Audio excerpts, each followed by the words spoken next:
Bonjour chers frères et sœurs, aujourd'hui nous célébrons le 4e dimanche de Carême, année liturgique B.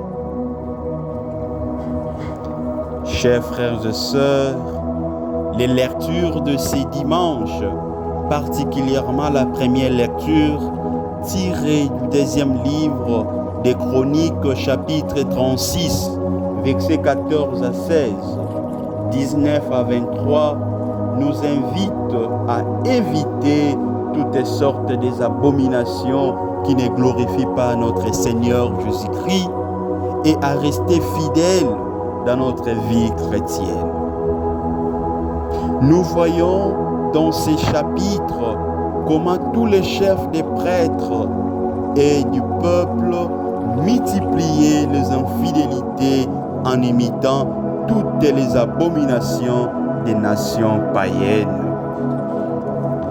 Chère famille de Dieu, nous ne sommes pas loin de ces grands imitateurs des abominations, car aujourd'hui, à cause de l'argent, du pouvoir, nous multiplions les infidélités envers notre Seigneur.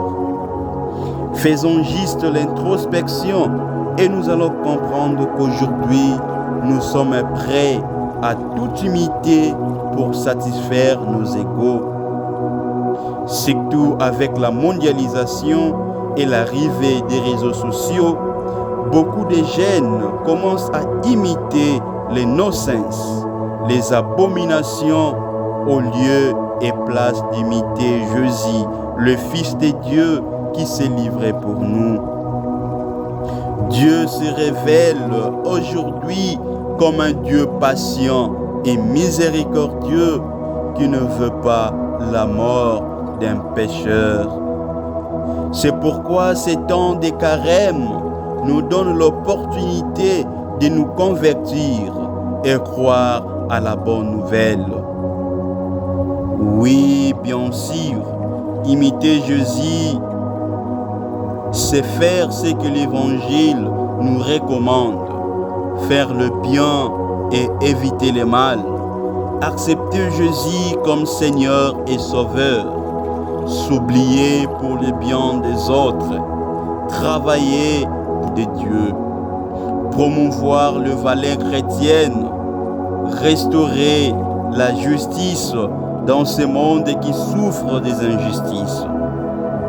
Imiter ces derniers, chers amis, n'est pas facile. Cependant, il faut demander la grâce et l'aide de l'Esprit Saint pour tenir jusqu'à la fin et ne pas céder aux attaques et demandes de l'ennemi. Mort par suite de fautes, c'est bien par grâce que nous sommes sauvés. Tel est le message central de la 2e lecture de ce dimanche. Saint Paul nous fait montre combien Dieu nous aime.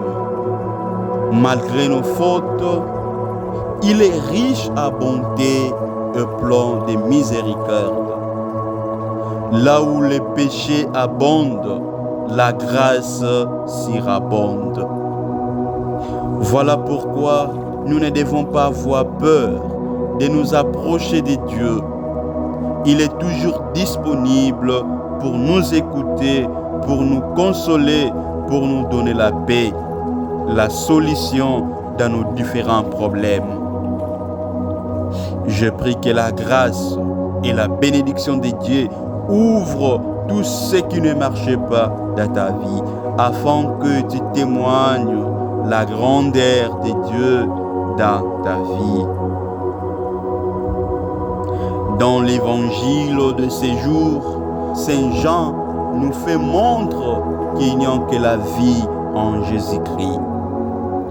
Quiconque croit à lui ne se perde pas, mais obtienne la vie éternelle. Chers frères et sœurs, l'homme peut te décevoir, mais Dieu ne le fera jamais.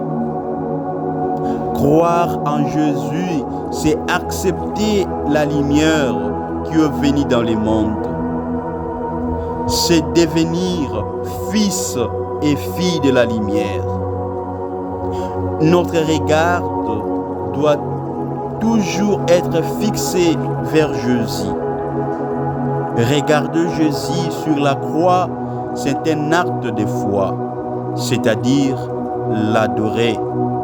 Accepter les sacrifices, et ces sacrifices doivent être notre modèle de vie. Ne pas choisir le paraître ou détruire la vie de nos frères et sœurs, mais plutôt être dans l'amour et la générosité de Dieu.